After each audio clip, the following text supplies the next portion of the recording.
Mystic Michaela spiritual family. Welcome to Know Your Aura with Mystic Michaela. Today I'm talking about reclaiming your connection to spirit. A lot of times I see people have a connection to God or Jesus or that which is greater than us, whatever you want to call it. And other people try to own it or take credit for it or control it. And today I want to empower you with that connection, because that is what is going to progress your spirituality further. Hey, Scotty. Hey, guys. What's going on? Nothing. Trying to come off that last week's episode, first of all. I had everybody, I guess I had so many people write to me that I made them cry. Oh, and you made me cry. I listened back to it, and I started crying, and I lived through it. I'm going to tell you, I did not listen. You didn't? I didn't listen. You were cringing bad. You had a cringe moment. Yeah, I was hesitant to open my DMs, too. Actually, this week I did get a lot, and like I said, made a lot of people cry. What makes you No, that's interesting to talk about. Like, what makes you uncomfortable about emotion? Okay. You're putting me on the spot here. Yep, there it is. Are you uncomfortable? Well, I mean, I know my defense is I always go and I tell a joke.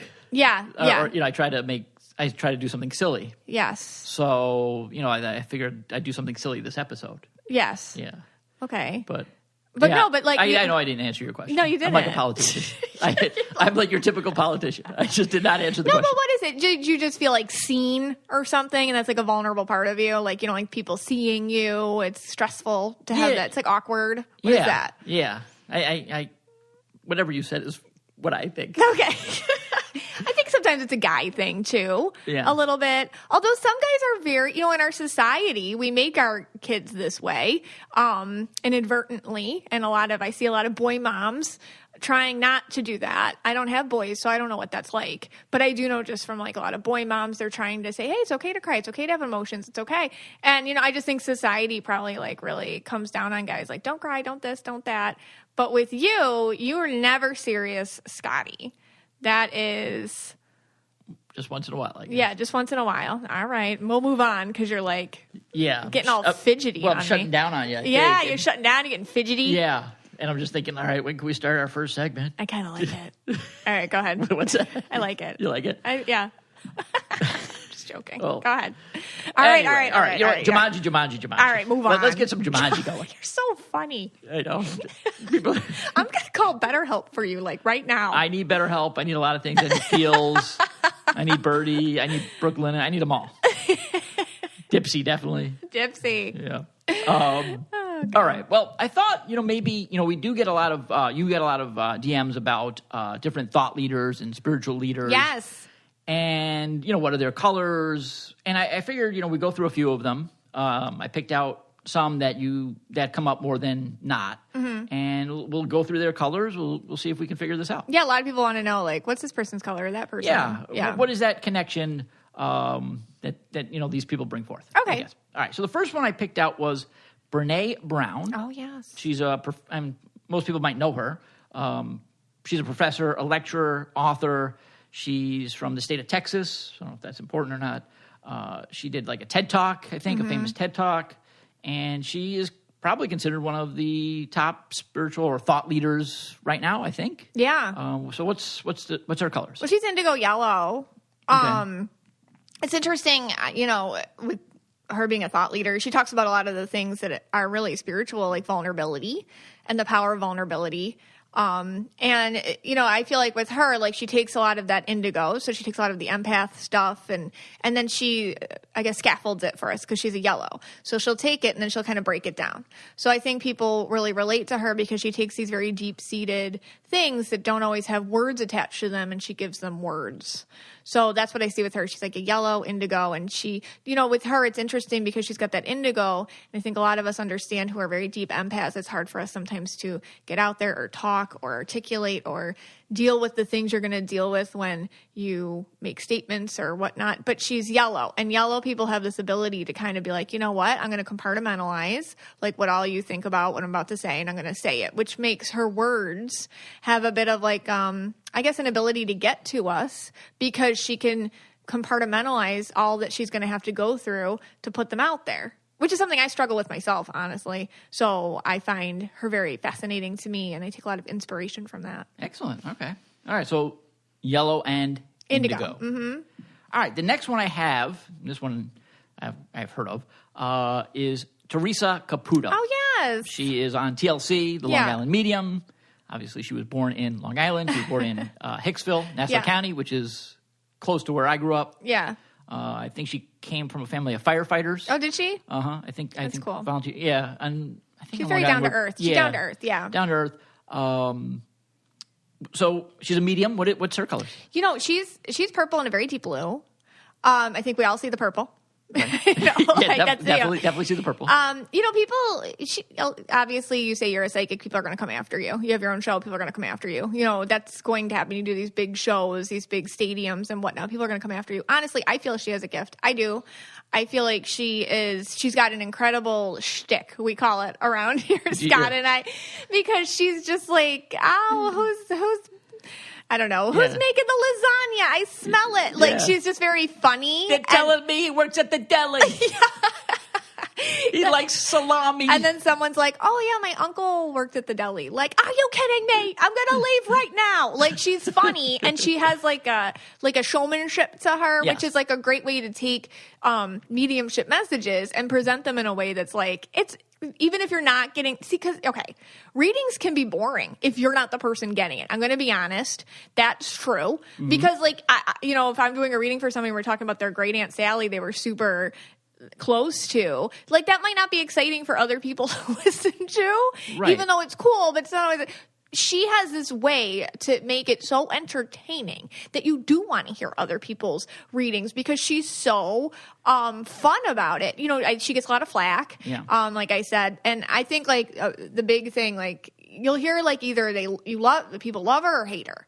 And I feel like she is one of those people that has taken her psychic abilities to a main stage. Yep. And sometimes when you do that, you open yourself up just for a lot of people's opinions and skeptics and things like that. And people think spirit works a certain way, and it really doesn't. People think it's more logical than it is. And I just feel like she takes a lot of heat for that. Yeah. So I see with her, she'll, like, come out and be, like, really entertaining, and then she'll retreat for a while.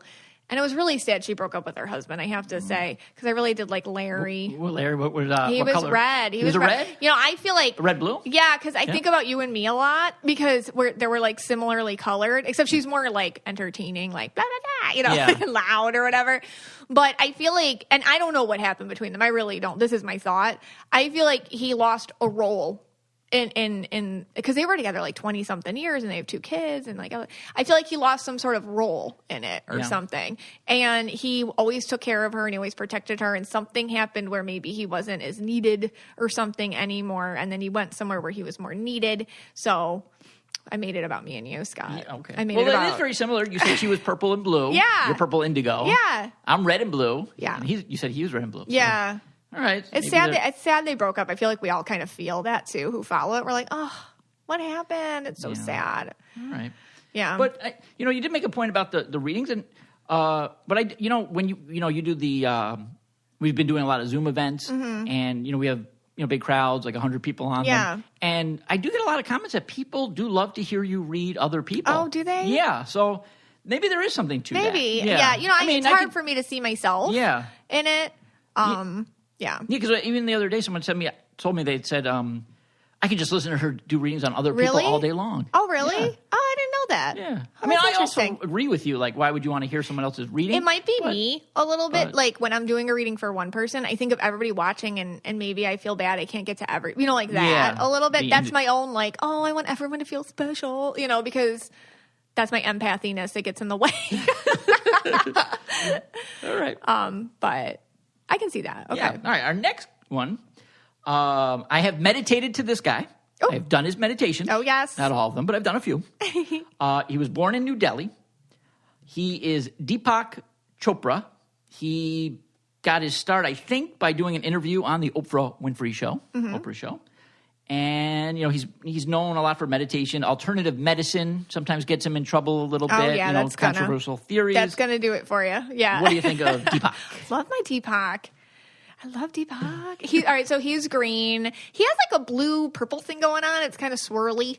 Okay. He's very like not in this realm. Like, you can tell, like, and that's why I think he can get in trouble a lot, because he'll talk about things and he does not care if you don't get it or not. So he's kind of in this 5D, fifth dimensional vibe. And so when he talks about medical stuff or things like that, I think if you come at it from like a 3D perspective, you can, what's he telling? You know, you do have to be careful with how you talk about things, because if people take it literally, they could hurt themselves. So I've never heard him say, I don't really follow him, I guess, that closely. I just do his meditations. I know he talks a lot about like eating for anti-inflammation, and he talks about stuff like that a lot. And that works for him, you know, but like with him, I feel like he's on a whole different plane and he tries to bring us into it. I love his thoughts, his ideas of unbounded awareness, you know, that the body doesn't age. He's like very into renewing yourself, renewing your body. He does a lot of yoga. He's very inspiring to me, but I feel like he's definitely on his own vibe. Like, that's for sure. And you either get it or you don't. Like, when you hear him talk, if you're not used to it, it's like he's speaking English, but you're like, what are you? I don't get it. So like, you have to kind of keep listening to him or keep reading his books and stuff like that. And then finally you're like, it'll click, because he's using English words, but you're like, I don't understand you. It's like a bunch of words put together and I don't quite get it. But eventually he makes sense. And then I try to simplify it for myself a little bit, which probably sounds very elementary in the way, you know, versus how he says things. But yeah, he's green with it. Oh, I had a question for you. Yes. Somebody asked this could be like a whole different episode, but I meant to ask you, and I'm thinking about it now. Somebody asked on the Mystic Michaela Spiritual Family Facebook page, that how do they meditate, because they don't have the ability to visualize. So some people, and you don't either, and that's why I'm asking you. Some people can't visualize, and we've talked about this on the podcast before. Like, if I say Ferris wheel, like you don't see a Ferris wheel like that. I see darkness. Yes. Yeah. And so this person was saying, like, I feel so bummed out, and it kind of ties into today, because like with meditation, you can maybe feel like, which I talk about later, but I'll talk about this later, but if you feel like you're not doing what, I saw this and I saw trees and I saw this and I saw colors, and some people are like, I just see darkness. Like, they don't have the ability to, how do you, because you know how to meditate, how do you meditate without seeing things? Well, first I want to say right off the bat, I am not a good meditator. But I can meditate, and I can make it work for me. But yes, I am not a meditator. When you do when you do the big meditations on Instagram Live or on your workshops or things like that, I try to do it. Yeah. I really do try to do it. Because otherwise I'd just be sitting there fidgeting, probably distracting you. Yes. Because we're in the same room. So I do try to do it. I try to get the breathing down. I try to get into a relaxed state. Now, I don't see anything that you're talking about.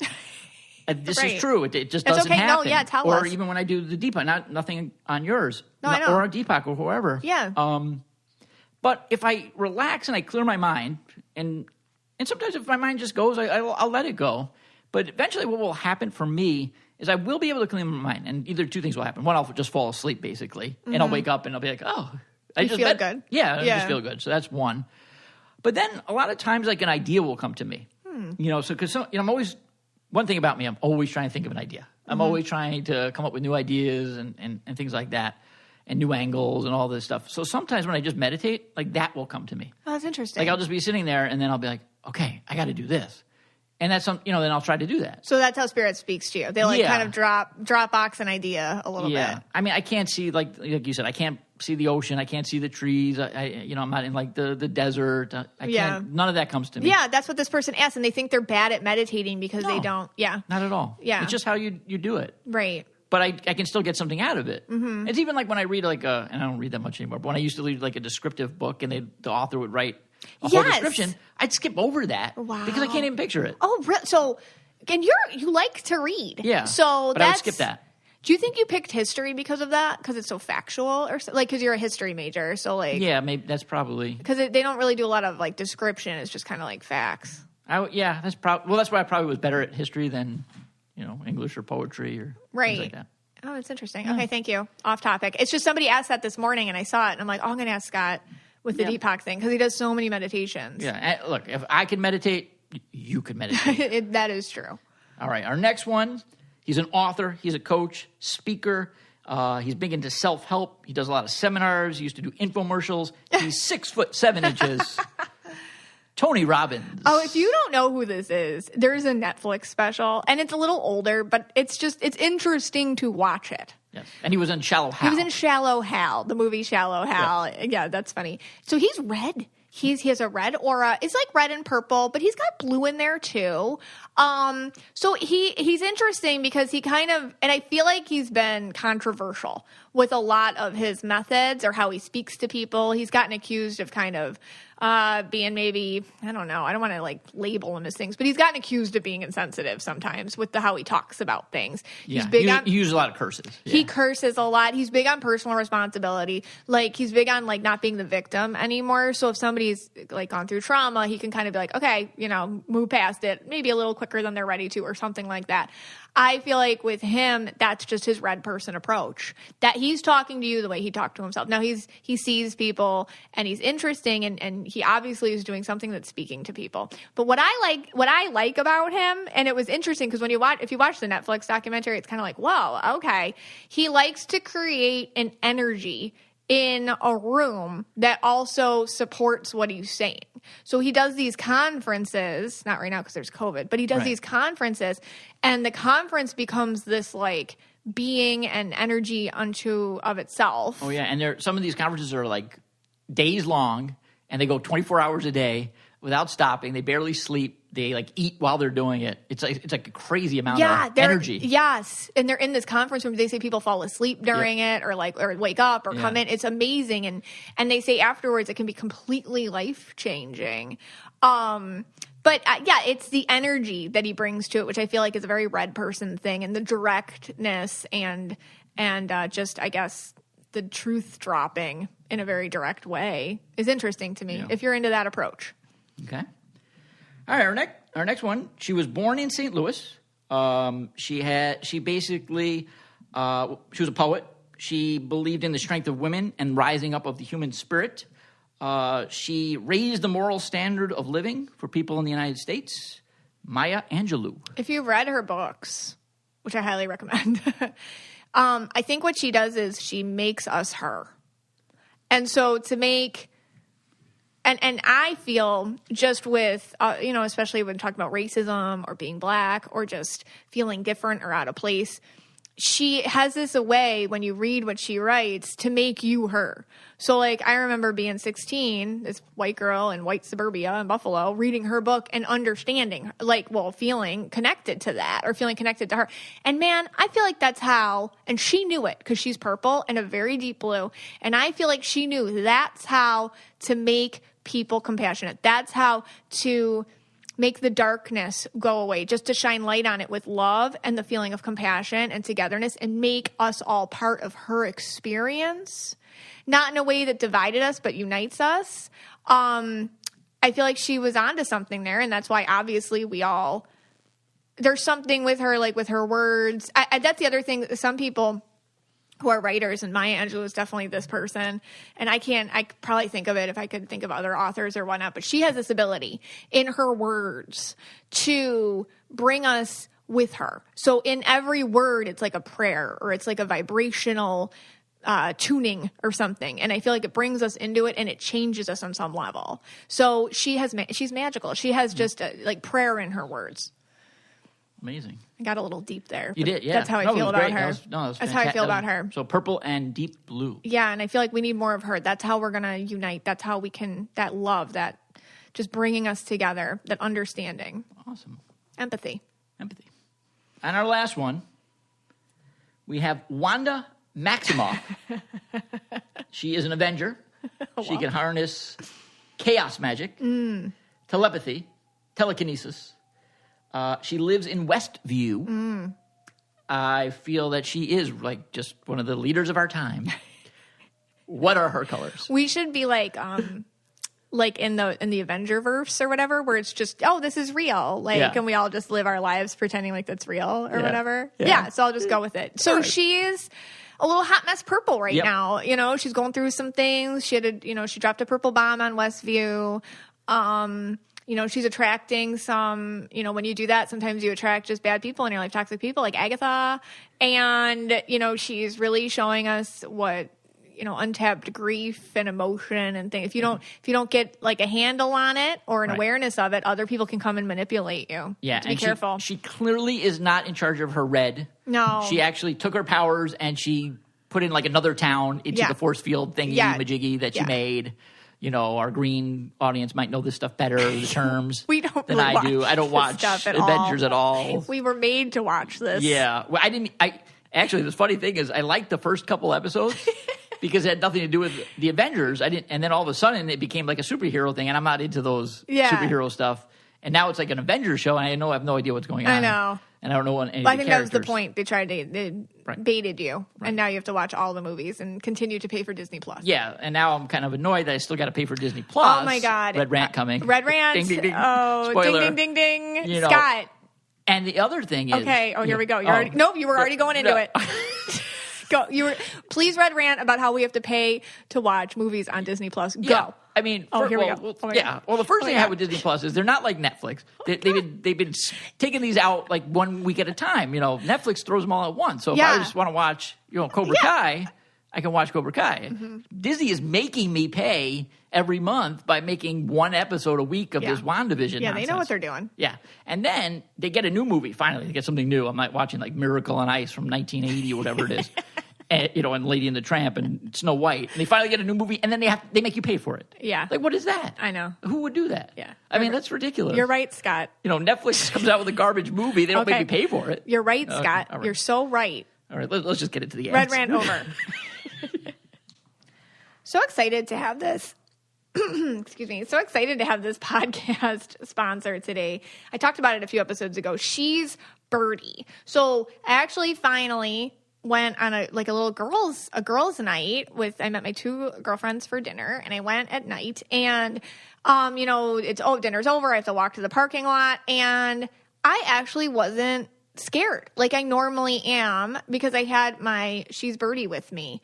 And I just thought it's so simple because I think like as women, we're just kind of used to constantly feeling like, oh, yeah, we could be attacked at any moment. That's just life. And it's just so part of us. It's so ingrained that when you have something like She's Birdie with you, you're like, oh my gosh, like this kind of like gave me peace of mind. It like kind of took some of the discomfort away. So I just feel like just the personal empowerment of it is amazing in and of itself.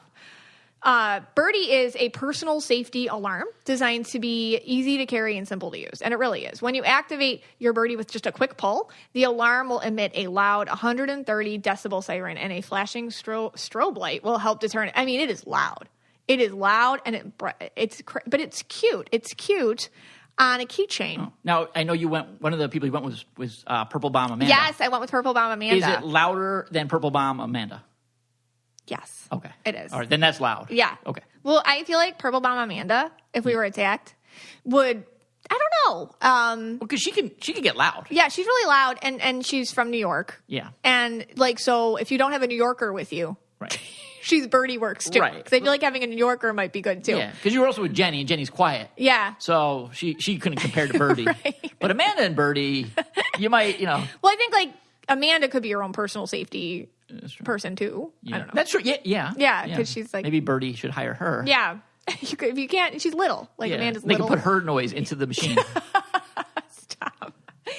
All right. So unlike pepper spray or other deterrents, Birdie is no danger to you. Feel confidence to use it without the worry. Birdie goes wherever you go. The alarm comes in multiple colors and has a brass keychain, so you can attach it to your keys or your bag. I attach it to my purse, and I just, as I'm walking, if I'm alone, I'll put my hand on it just into quick pull if I need to. Over 300,000 Birdie alarms have been sold, and they have thousands of 5-star reviews. Join the flock today for a safer tomorrow. Right now, this is such a deal, you guys. She's Birdie is offering our listeners 15% off your first purchase when you go to shesbirdie.com/KYA. Go to She's Birdie, spelled SHESBIRDIE.com/KYA for 15% off your first purchase. That's shesbirdie.com/KYA. All right. You've all heard me talk about BetterHelp. I truly appreciate the good it's done for me in my life, for my own introspection. I video chat with my therapist once a week. She knows everything about me, and she's so professional, and she's so kind, and she just, gives me an opportunity to talk about what I'm going through. And sometimes that third-party observation is just all I need to just make myself a little better, to give myself a check-in, and to notice things about myself I might otherwise just brush under the carpet.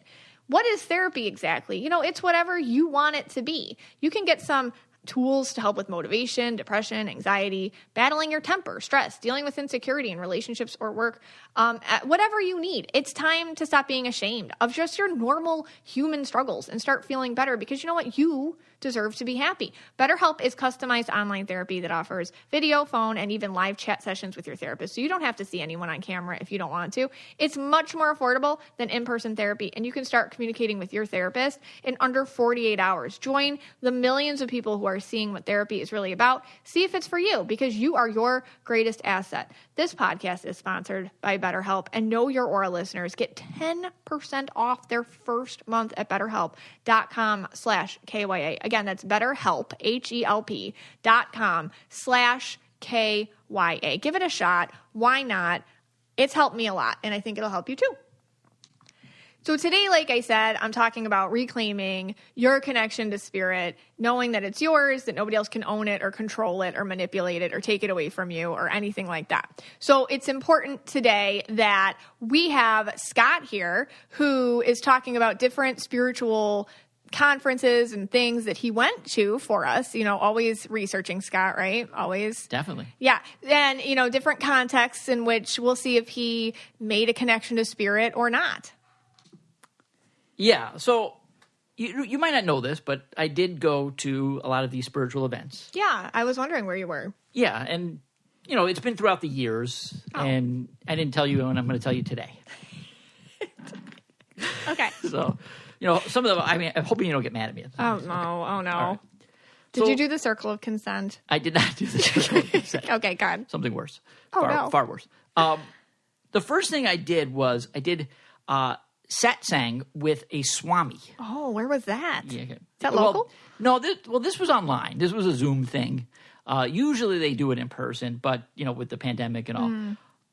And basically, we all met. There was I think there was 60, 70 of us.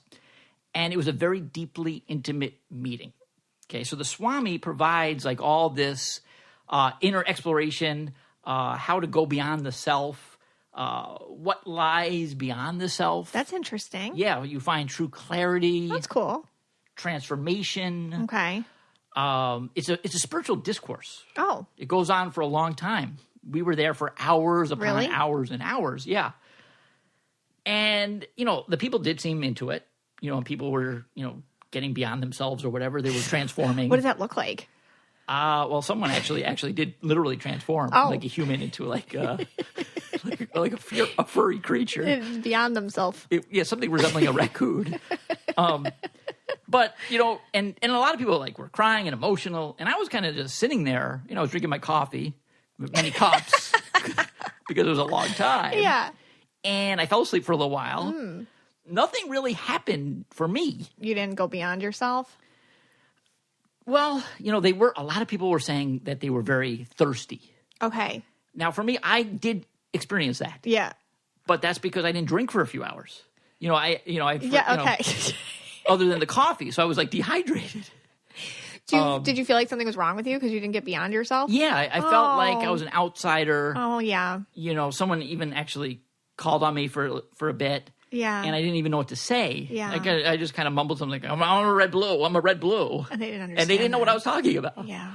It just, they all seem to get it. Yes. But I didn't that's okay. get it. That you don't have to get it or connect for, to have the same connection that other people do, which is what we're talking about today. Okay. That's okay. So the Swami with the Satsang. Yeah, it was okay, but maybe not for you. Not for me. Okay, got it. But for some other people, they loved it. Yeah. All right. The next thing I did was the Sacred Medicine Celebration. Ooh. 4 days. I was there for 3 of the days. You left one day? I left one day. I had something to do. The third day I had to go. I went down to the Napa Valley. That's another story. Sounds like it. Yeah, it's in the mountains. There's 4 sacred medicine circles. Oh. The good news here is all your juice is included. Any kind of juice you want. That's great. Included papaya, orange, pineapple. What a deal. All-inclusive juices. Yeah. Now, again, I wasn't kind of getting it, but there was this option called Cambo. Okay. Okay. And I'm like, you know what? I'm going to do the Cambo option. All right. I probably shouldn't have. Why? Okay. Now, Cambo, I don't know if you know what it is. No, I don't. It's a medicine ritual that involves the secretion of a poisonous giant monkey frog. Ew. Yeah. That sounds, don't touch that. Well, that's what I thought. But I'm like, I signed up for the Cambo, and it was like a really expensive fee. Oh. It was like, $13 or something like that. And that, I was kind of saving my money for, something else, some food. But I'm like, I'll try the Cambo. And I think what happened was you're supposed to take 10 milligrams of the Cambo. Mm-hmm. Wait, you drink the frog juices? The frog secretions? Yeah. Yeah. You put it in. That cannot be FDA regulated. Well, they said that they were. They said everything was safe. Okay. But I don't know.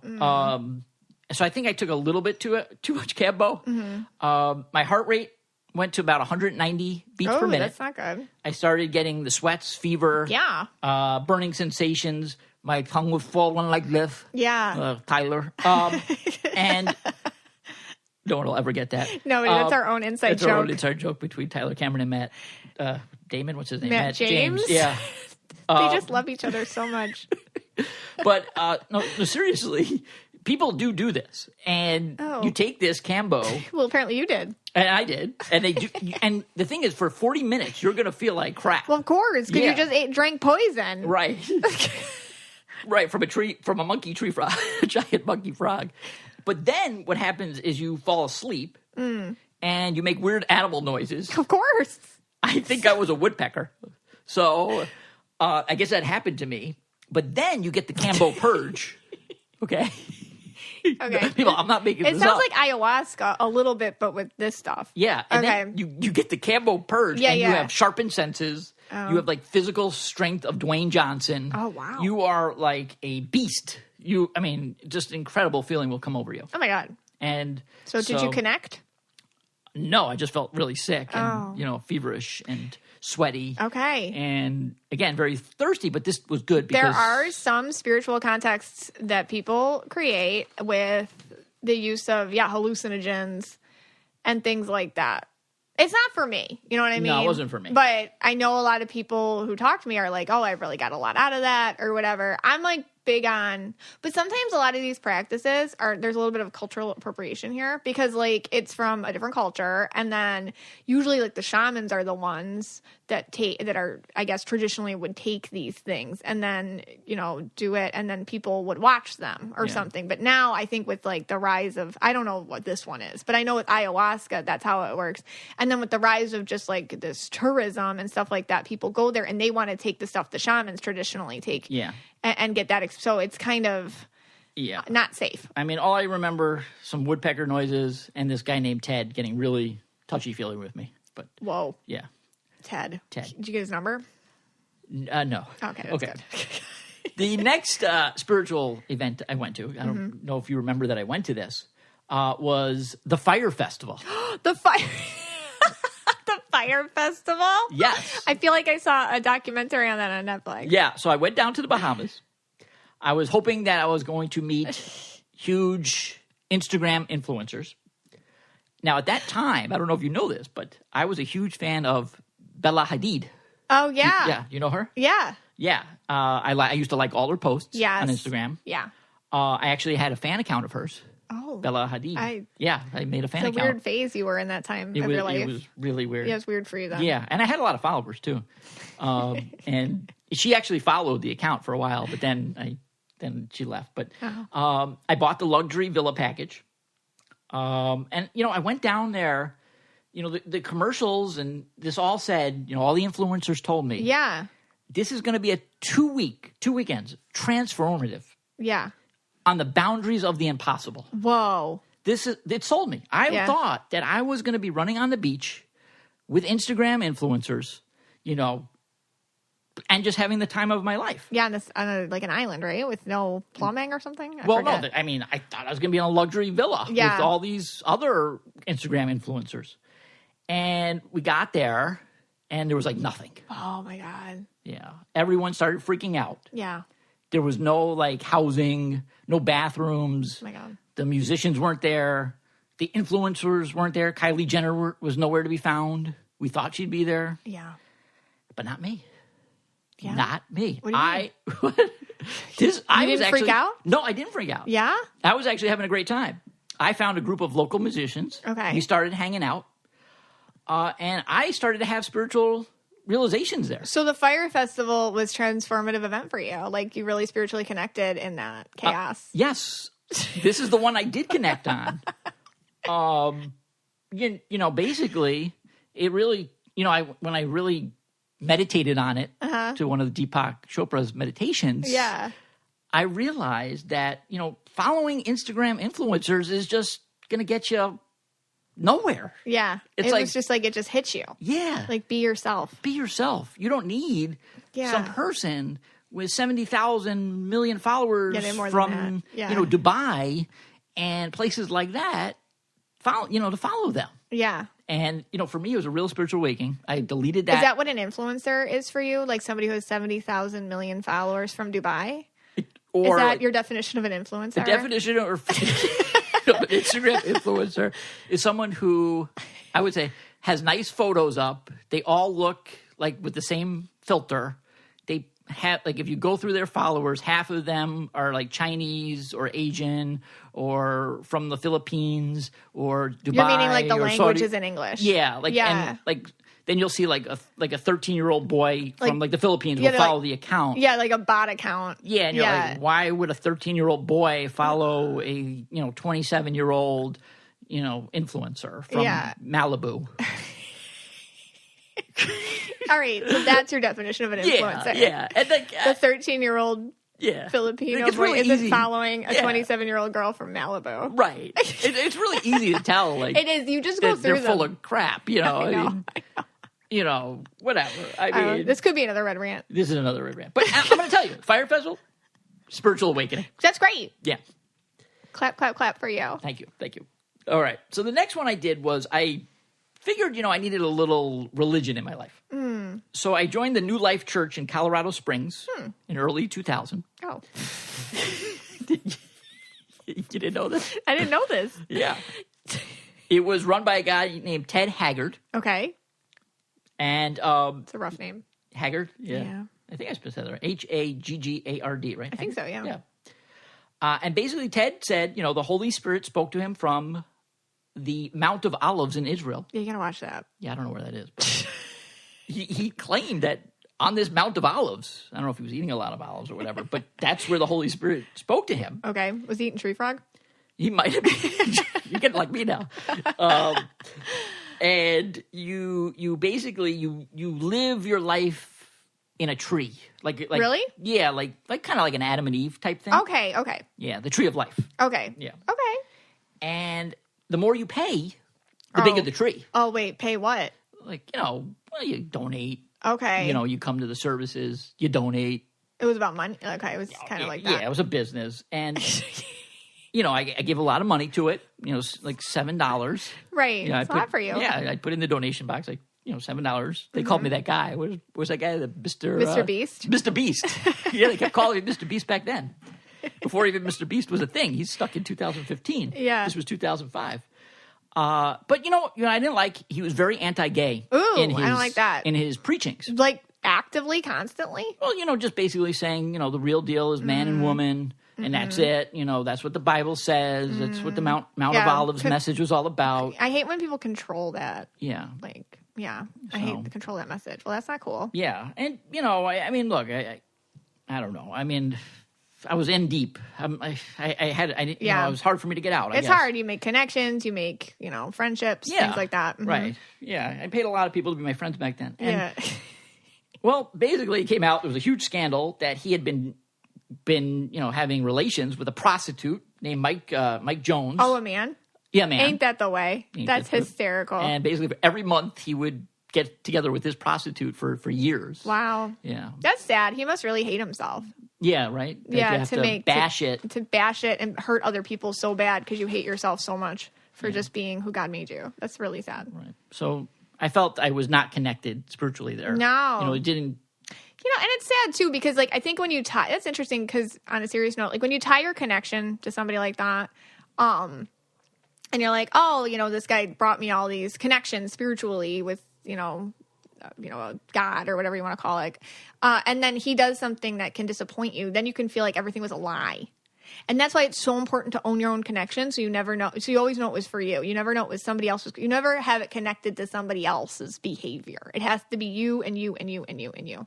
And that way, does that make sense? Yeah. No, definitely. I mean, and I think, I agree. I think the best way to go about it is just between you. You and God, however you worship, whatever way you want to do it, that's fine. But always make sure you understand that it's between God and you. Yeah, you don't need a gateway guy like Ted. Yeah. Or an Instagram influencer or something like that. No. All right, we got a couple more. Okay. The next one is the Tantra Spirit Festival. You went without me to a Tantra Spirit Festival? It was weird. I kind of just drove into it. Okay. Like, I don't know how that happens. You're just driving and then you're just like, what? I was on a dusty road and I just happened upon it and I'm like, I'll just go. Okay. It was 4 days. What? You could have called me. I only went 3 of the 4 days. I've been trying to get you to go to Tantra stuff and you won't. Mr. Michaela. That's for a different episode. No, we've talked about this. I've been trying to go to like a Tantra person and you won't go. All right, I'm starting to sweat. All right. Maybe it's that tree frog medicine. I could get you to go for the podcast. Maybe goat yoga or something would be better. But all right, 4 days of pure celebrations of lovers of life. Ooh. There were 30 international teachers there. They were sharing their love of wisdom, ecstasy, and the cacao. Cacao? Is that how you pronounce that? Cacao? CACAO. Isn't that like a nut or something? Yeah, well, it's a drink. Oh. Yeah, cocoa? Like cocoa. Cacao? Yeah, I thought that was like a chocolate thing. Yeah, it's like a chocolate ceremony. And that's really what it is. Oh, really? Yeah, basically what you do is you get a group of people that you feel close with. Right. And let's just call it chocolate. And you kind of make liquid chocolate. And you drink it. Now, most people drink it from a mug. But, I saw some people drinking it from like their belly button. Okay. Or their ears. So they're toes. This is what I'm visualizing for the people that can't visualize. Yeah. Hershey syrup bottles everywhere. People licking it off each other. This is what I'm seeing. It's more a refined chocolate. Okay. But yeah. And they build it that I'm going to meet my soul tribe here. Cool. But, basically, I didn't feel any of that. I don't know. That kind of sounds like fun. Like purple me is into it. Okay. I mean, I'm going to tell you my experience. Super not COVID friendly, though. No. It was really sticky. Ew. It was sticky. This guy named Ted grabbed me a lot of times. It's Ted again. Yeah, this Ted guy seems to keep coming up at everything I go to. You. I wonder if it's the same guy. It beats the tree frog stuff, this cacao thing. Yeah. If I'm going to drink something. Yeah, you'd rather drink this than the Cambo. But again, I didn't feel much there. So what's the goal of this? Like, you just meet your soul tribe and drink cacao off of them? And then you guys, like, it bonds you, kind of like a cacao bond? I think it's something like that. I also think it might have to do with, like, combining spirituality and your need to kind of get down with other people. So it's like lust and spirituality? Something like that, yeah. Right. And you do have those international teachers that, are very qualified. All right. Very qualified. I mean, okay. Yeah. All right. The last one. What's the median age here? I just want to get another visual. How old everybody is? It was hard to tell.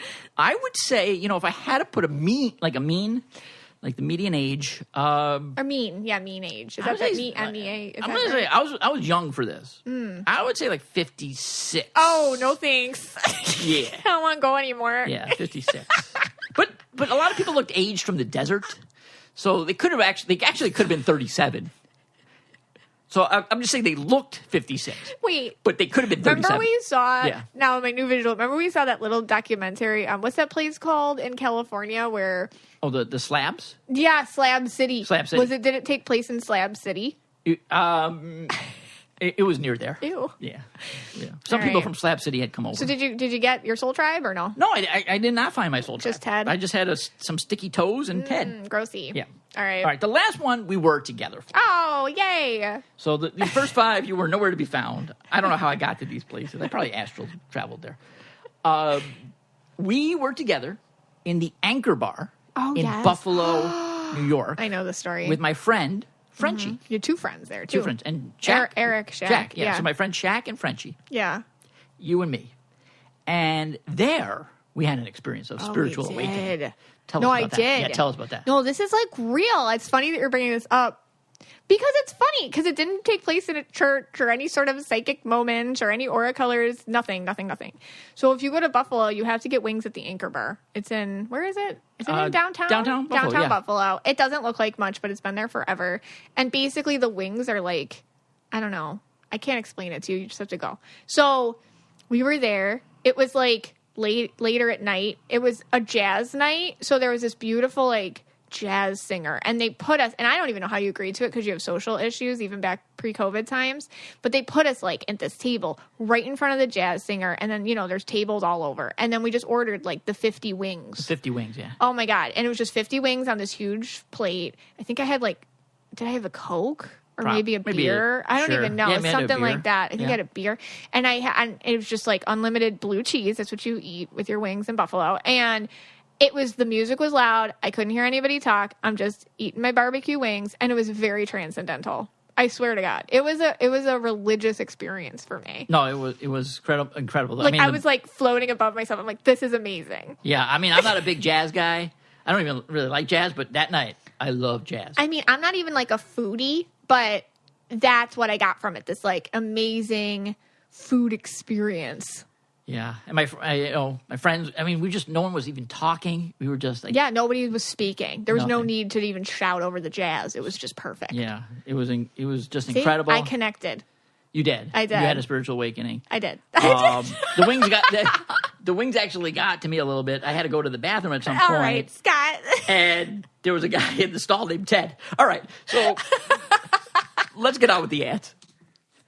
So, Kitty Poo Club. I mean, you have changed my life, Kitty Poo Club. You are making Rocky and Dusty just live their best lives.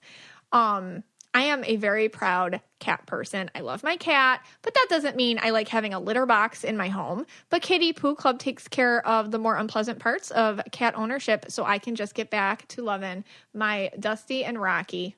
I feel that the Kitty Poo Club is the spiritual awakening for Dusty and Rocky. Yeah, they're so fancy. They love it. They love it. Yeah, they're very fancy, and it makes them feel fancy. I have seen Dusty meditate in the box. He does like because the litter is like it's organic and stuff like that. So I feel like they like it better or something. Anyways, so Kitty Poo Club, what is it? It's an all-in-one litter box solution designed to be convenient for you. Every month, Kitty Poo Club delivers an affordable, high-quality, recyclable litter box. It's pre-filled with the litter of your choice.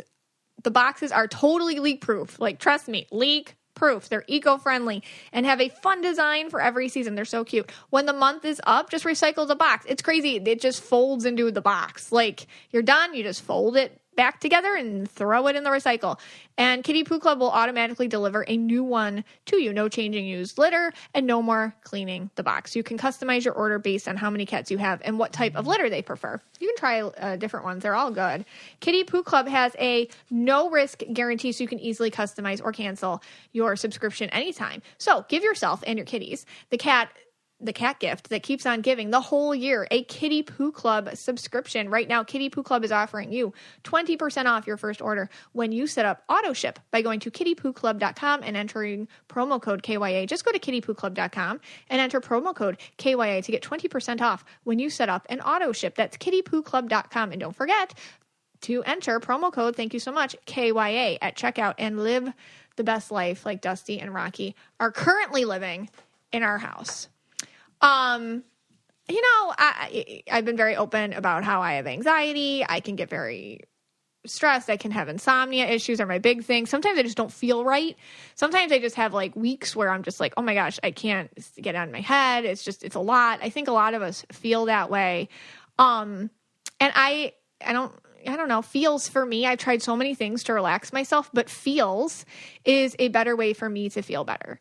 Basically, it's a premium CBD. And it keeps your head clear and helps you feel your best. Do you experience stress? Do you have anxiety? Do you have chronic pain? Do you have trouble sleeping at least once a week? You're not alone. Many of us do. I was searching for anything that would help, and then Feels sponsored this podcast, and it's been really kind of eye-opening for me. Feels is, like I said, premium CBD delivered directly to your doorstep. It naturally helps reduce stress, anxiety, pain, sleeplessness. It's helped me sleep. It's helped me kind of get out of my own head without side effects. Easy to take. You place a few drops of Feels under your tongue and feel the difference within minutes. The thing to remember about CBD is that finding the right dose is important, and everyone's dose is different. So leave room to experiment over the course of a week or two. You may need to take more or less to get the effects that you're after. And if you're new to CBD like I was, Feels offers a free CBD hotline to help guide your personal experience. Feels works naturally to help you feel better. There's no high, no hangover, and no addiction. Join the Feels community to get Feels delivered to your door every month. You'll save money on every order, and you can pause or cancel anytime. Feels has me feeling my best every day, and it can help you too. Become a member today by going to feels.com/KYA, and you'll get 50% off your first order with free shipping. That's Feels, FEALS.com/KYA to become a member, and you'll get 50% off automatically taken off your first order with free shipping. That's feels.com/KYA. Upstart, that credit card, the one that you're afraid to look at, you're thinking about it right now. Yeah, that's the one I use for the Fire Festival. Oh my God. I still have that one. You uploaded a lot of your spending limit or something. Remember that? Yeah, because everything was done on this credit card. You have to put your credit card in, and then you get a bracelet. Yeah, and you pay for everything in advance. Right. So I paid thousands upon thousands. And you're just not dealing with that credit card. Yeah. Well, Upstart, Scott, can help you face it and finally pay it off. Last year, and maybe if you attended the Fire Festival, that life is never, it's just going to throw stuff at you and you don't know what it is. And if you use credit cards to pay for those unexpected expenses for influencer festivals, it can be overwhelming to manage that debt. So you can take control of it with Upstart, so you know exactly what to expect. Upstart is the fast and easy way to get a personal loan. And it pays off your debt, and it's all online. Whether it's paying off credit cards or consolidating high-interest debt or funding personal expenses, over 500,000 people have used Upstart to get a simple, fixed monthly payment. Upstart finds smarter rates with trusted partners because they assess more than just your credit score. With a 5-minute, it's only 5 minutes, online rate check, you can see your rate upfront for loans from $1,000 to $50,000. You can get pre-approved the same day and can receive funds as fast as one business day. So if debt is taking over your life, it's time to get a fresh start with Upstart. So find out how Upstart can lower your monthly payments today when you go to upstart.com/KYA. That's upstart.com/KYA. And don't forget to use our URL to let them know we sent you. Loan amounts will be determined based on your credit, income, and certain other information provided in your loan application. So go to upstart.com/KYA. All right. So we talked a lot about so far middlemen to spirit and all the, in all these different festivals I went to. But now let's hear about your own. Okay. I want to read a quote to you from Eckhart Tolle. He says in his book, Stillness Speaks, a true spiritual teacher does not have anything to teach in the conventional sense of the word, does not have anything to give or add to you, such as new information, beliefs, or rules of conduct. The only function of such a teacher is to help you remove that which separates you from the truth of who you already are and what you already know in the depth of your being. The spiritual teacher is there to uncover and reveal to you that dimension of inner depth that is also peace. I love that quote. It inspires me all the time. It was a big part of my own spiritual awakening, understanding that. Today, I want you to understand that. I want to empower you. I want to remind you that you are so very, very powerful. I feel like a common theme in religion and in spirituality is that there is a higher power outside of you and you haven't found it yet. And if you have found it, You are constantly working for it to notice you, to shine its light on you, to please it, to get its approval. And right there, that is a block. Whatever you want to call this higher power, just today, just put that in there. Just insert that in whatever I'm using, whatever word I'm using. God, Jesus, the universe, spirit, that which is greater than us. Today it's the same thing, just higher power. But a thing you need to know that no matter what you call it, it's not outside of you. And the work that you are doing is not through anyone else. There are no hoops to jump through, no communities which need to accept you. There are no gurus you need to follow, no ways of speaking you need to adopt. The work you are doing is not outside of you. It's within. And the teachers you meet along the way the good teachers you meet along the way, should reiterate that to you. And they can call themselves pastors or priests or rabbis or gurus or spiritual leaders or thought leaders or friends or whatever. But if they're good, they're all your teachers. And their role, just like any teacher, is to create a context in which you can find that which has already always existed within you, that you can unlock all your own doors to where you are and who you are. That you can learn to trust yourself more than whatever lives outside of you. A stability, and you see it and you feel it, that you can form a relationship with yourself. Because when you do that, that is spirit, that which is greater than us. It's in you, you're part of it, and it's part of you. It's always been that way. And if you can connect to that, that's all you have to do. We are all conduits for spirit communication. If you want to know anything, you have to go within. But when you go in, there's battles. And the battles you're going to fight are your own. They are the ego, which is, remember, the human part of yourself, which likes to stay the same. And the ego likes to make you feel, jealous or left out, or like you have to please others to fit in, or your family won't talk to you if you don't do this or that or whatever. And your ego likes to mesh that connection with yourself with like approval or, I guess, acceptance or social things. And it makes it more difficult that you can't have a relationship with a higher power if you don't have a relationship with the community that supports the version of that it's saying is the right way or whatever. And that's not true. That's not how I feel it's true. When you're in school, I ask you, what is the function of the teacher? Okay, you're in school, you're learning math. What's the function of the math teacher? The function of the teacher is to create a classroom and present information in a way that you can absorb it, you can pick it up. You can make connections and pathways in your own self to really understand it, comprehend it, and use it to grow in your own life. That's what we do in school. We are presented with subject matter, which sparks us in a motivation to do more, to be more, to intrinsically want more. And it should be that way with spirituality too. And your spiritual awakening is the same thing that happens when you're like, hey, this is interesting in history class. It's the same thing, but in your soul. I wanted to talk about this today because it's something which concerns me. I will see people giving their power away to others, that they don't own their own connection. And that's when a lot of just like, it makes me sad because you're losing that deep, deep connection to that which is greater than us. And by the way, you can have a spiritual connection with a higher power in any religion you want to have it in. You can have it without a religion. You can have it in whatever context works for you because it's about you connecting to you and the higher power which lives inside of you. I don't speak for other spiritual people, which, I guess in this world I'm kind of in. I get lumped in with a lot of like psychics or tarot readers and stuff like that. And it's fine. But sometimes I don't like what I see out there in the spiritual world.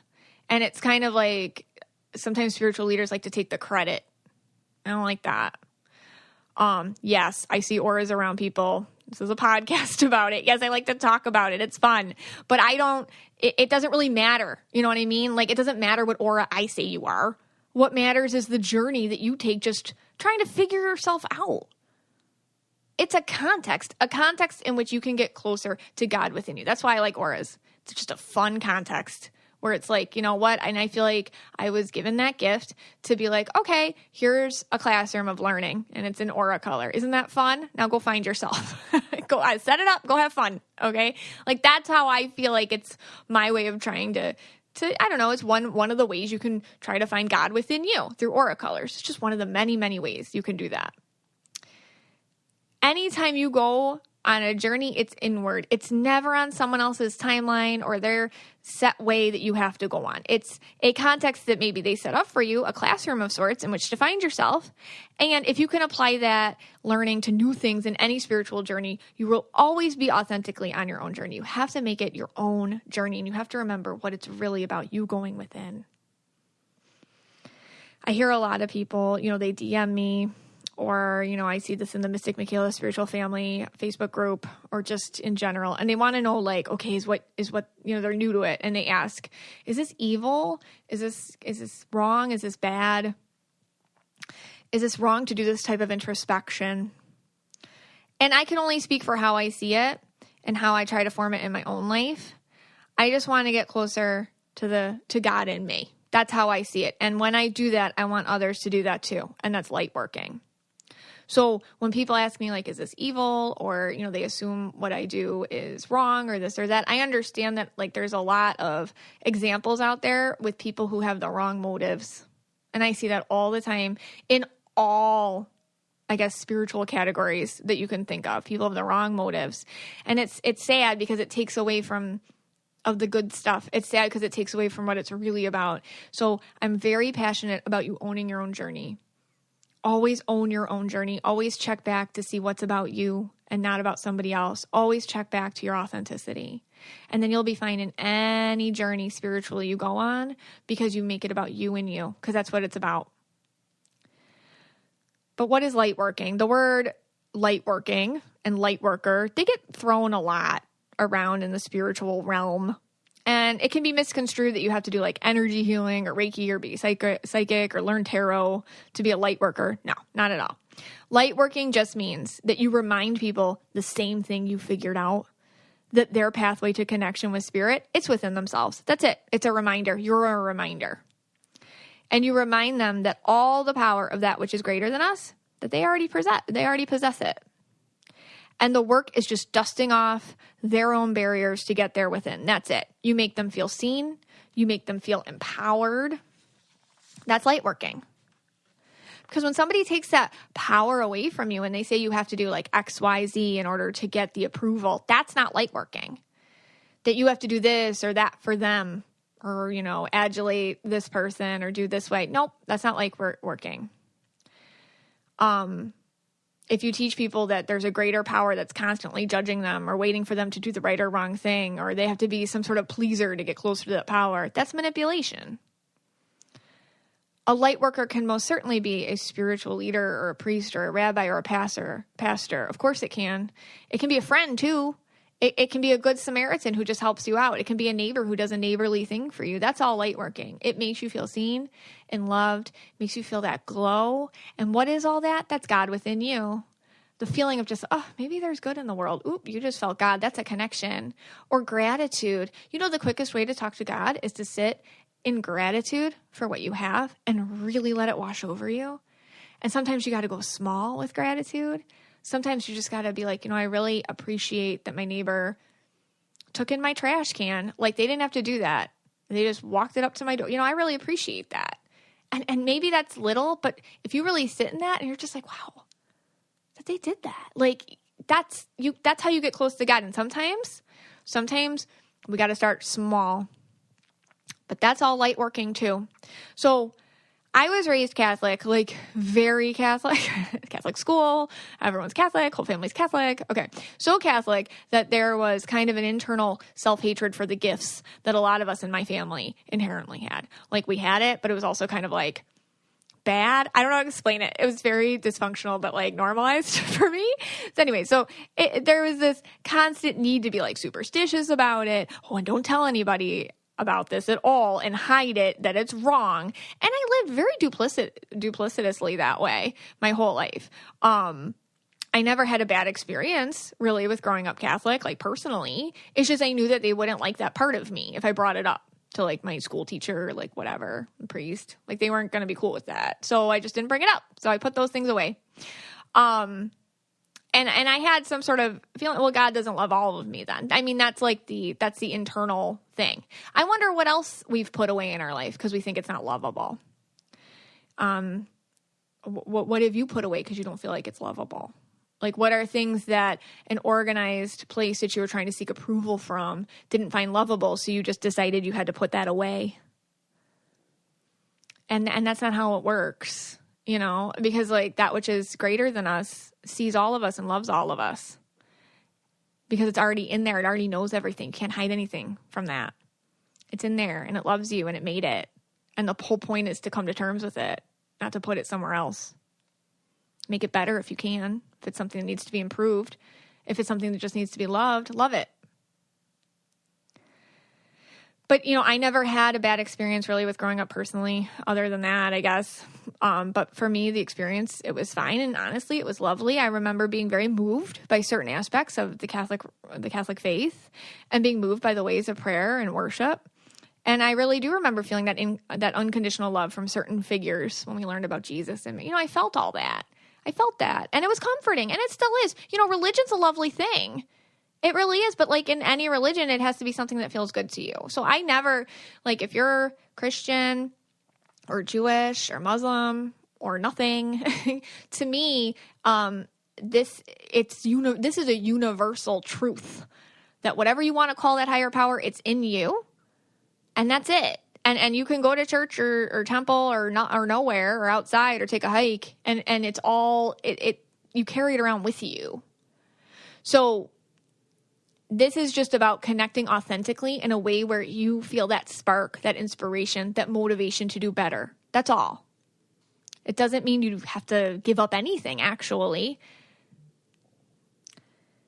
Again, there's no place which can be a middleman between you and spirit. And I think that's what this speech today is about. Like, just cut out the middleman, middle lady, middle something. Cut that out. Please see that doesn't exist. That's a blockage. So it's very important to basically remember that you are the only one who holds that power, no one else over you. No matter how you worship, just try to keep in mind that you are so important in that process and that the kinder and more welcoming you are to your own self, the closer you get to the highest power, because love is that way. All it is love. And when you love yourself, it's so much easier to love others and have compassion for them too. It's channeling the divine when you can self-love and show others what that looks like. That's light working too. It's role modeling, showing others what unconditional love looks like so that they can go internalize that, heal, and do the same for others. That's God. That's spirit. That's whatever you want to call it. That's what that is. It's unconditional love and feeling seen and feeling gratitude for that. That's a connection. That's the connection. And then paying it forward is the most beautiful prayer. And that's God's work on this earth, the way that I see it. So I'm just trying to simplify it when it gets a little complicated. Taking ownership over this process is what I'm trying to get at today. Empowering you. I have a hard time when any sort of spiritual path or teacher in any realm preaches hate or like toxic positivity, a lot of shoulds and should nots. Because part of your journey to your own authentic one-on-one connection with spirit are all of the things you will encounter in yourself emotionally and otherwise when you do it. There are no bad feelings. There are no bad feelings. And there is no other version of yourself you need to be than the one you are right now. And if you can honestly look at who you are, you will naturally evolve into the next step. A lot of times people in positions of high spiritual power, spiritual leaders that have high authority will tell you that something is wrong with you for not feeling what everyone else seemingly feels so effortlessly. That devotion or peace or assuredness, which they all say exists in the connection with the higher power. And that's across spiritual realms, that there's something wrong with you if you can't connect to what they are saying or how they are saying it. let's say, you feel like you don't feel Jesus in your heart. You're not praying correctly, or or in the spiritual world, I don't feel anything when I meditate. I'm just laying here. No, there's nothing wrong. That's true. Like, there's nothing wrong with you. It's just sometimes it connects and sometimes it doesn't. It's never the problem that you can't do it. It's the problem that you think it's a problem, that you think there's something broken in you. That's not true. There are times when sometimes it is just hard to dust off that barrier between you and a higher power. And that's real. And it would be very toxic for somebody to tell you that that's wrong, or there's a blockage, or there's something wrong with you. Nope. You just have to feel it. Like, you know what? I'm not feeling it today. And that's okay. That's honest. Sometimes it's hard to feel it. Sometimes it's hard to always feel in tune. I mean, we are humans in a very 3D world with a very 5D soul, and sometimes they don't compute. And that's okay. Spiritual limbo is what I call times when you feel just numb, cut off, and super not into it. And if you haven't been there, I bet most of you have been there. It's times when you're just going through the motions. You're just kind of just walking through emotional coma style. You just don't feel it. That's okay.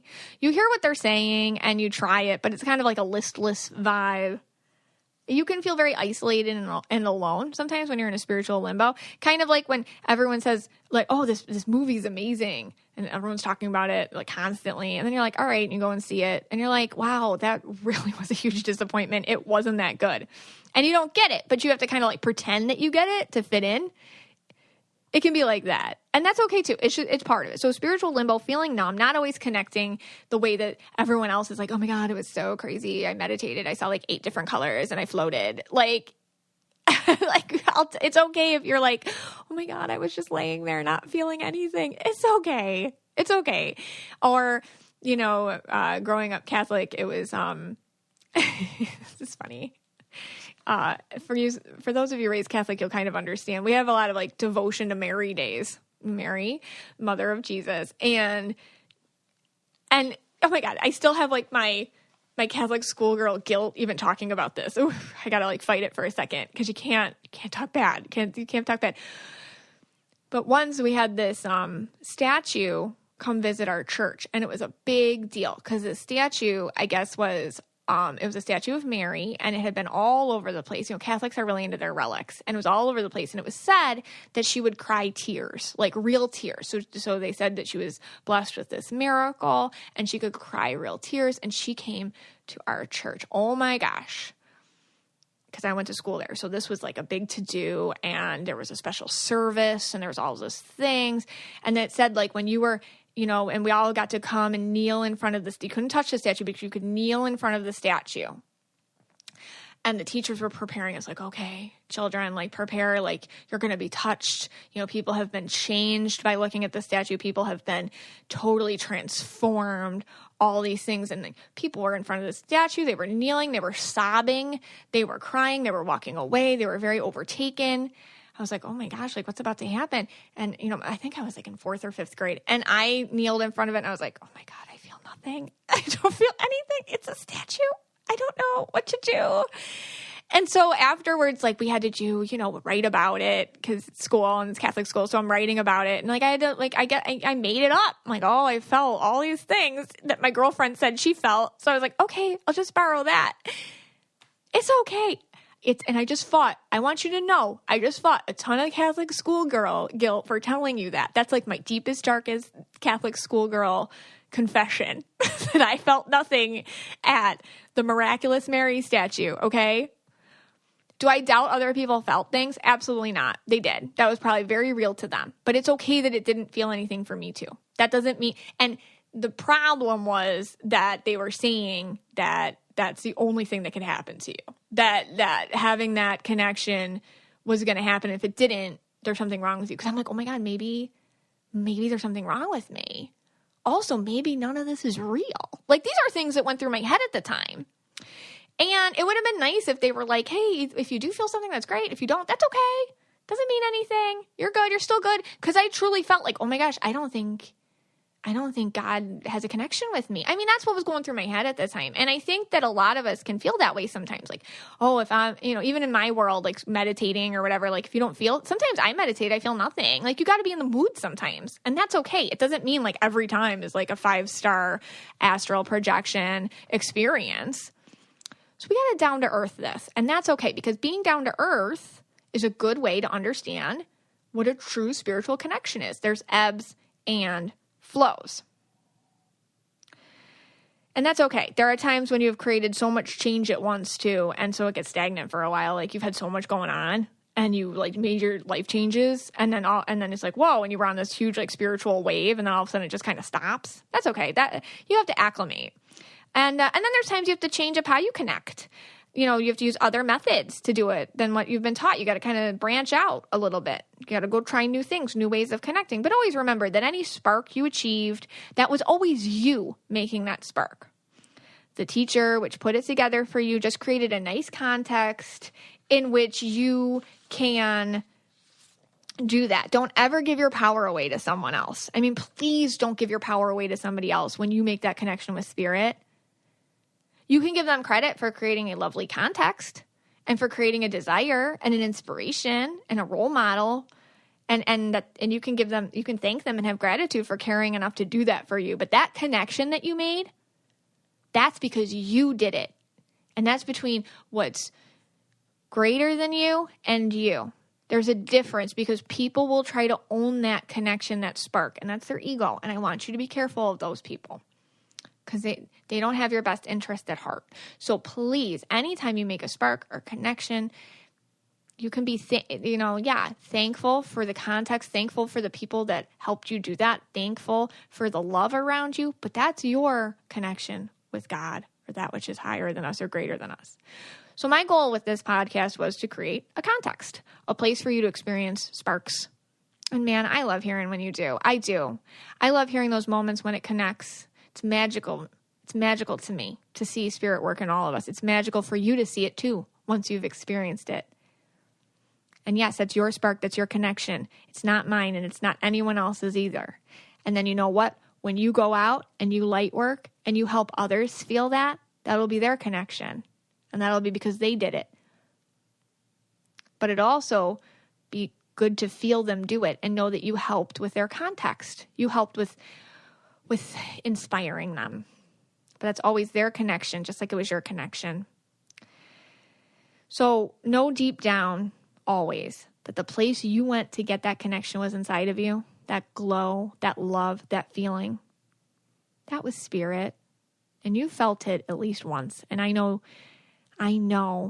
you can just find that little nugget, that little glow, and you can make it brighter and burn harder and show other people that too.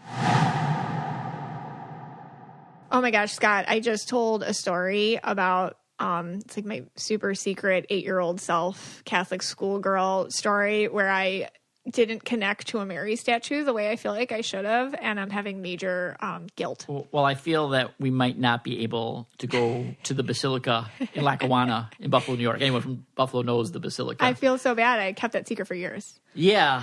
I mean, I think, maybe you just drown yourself and your sorrows in some more Anchor Bar wings if we go back. All right. And I think that might be just as good. Okay. I don't know. I can handle that. I can handle that. But on a serious note, I think, if you really took anything away from today's episode, it's that, no one does, you got to do spirituality your way. Mm-hmm. You don't need a middleman. You don't need a pastor or somebody, that you feel is in a higher position than you are to tell you how to be spiritual. You can do it on your own. Mm-hmm. You don't need us. Mm-mm. I mean, you don't need us. I mean, we could be full of, too. I mean, I'm full of it. You're not, but I am. Well, it's about you. It's about you mm-hmm. and how you figure out the way to meditate and the way you figure out the way to connect to spirit or God or whatever you want to call it. That's the right way, mm-hmm. And if you can do that, or even if you can't connect, and even if you're having trouble and you're just trying to figure out your path, you're doing the right thing. Yeah, just the basic introspection. Yeah, you don't need to go, like we said this before. You don't need to go to Bali. You don't need to buy fancy medicines or, do fancy tricks or fancy programs that cost thousands of dollars. It's just not needed. It's in you. It's in you. It's in you. So please find it. And we're thankful that you listen to us. Yeah. We're very grateful that people listen to our podcast, and they're a part of the Mystic Michaela spiritual family. And again, but we want you to do it on your own. Yeah, well, we hope we just provide that loving context. That's it. In order for you to grow. Like I was telling people, it's like a classroom. Right. Like, what does a teacher do? They make a classroom. And hopefully in that classroom, you make the connections. Right. And that's all we hope to do, and make the classroom or the context as loving as safe and supportive as we possibly can, which we couldn't do without all of you, because you're all part of that. Right. And I feel like, our community that we're kind of building here, the Mystic Michaela Spiritual Family. I mean, we're just like... It's just a safe place for you to... It's a safe place. We hope you talk feel about this safe stuff. And supported. And we love you. And you guys, this podcast is 100,000% for you and about you. And you all take care. If you want to be the most interesting person at the cocktail party, well, hop on over and listen to the Brain Candy podcast. Our award-winning content will have you laughing while you're learning. We read all the best articles, books, and studies, and keep up with new TV shows, documentaries, and pop culture. And then we cram it all into 2 shows a week. Conspiracy theories, cannibal rabbits, unsolved mysteries, the history of the Walkman. There's something for everyone. The Brain Candy podcast. Find our link in the show notes. Or simply search for the Brain Candy podcast on your podcast app.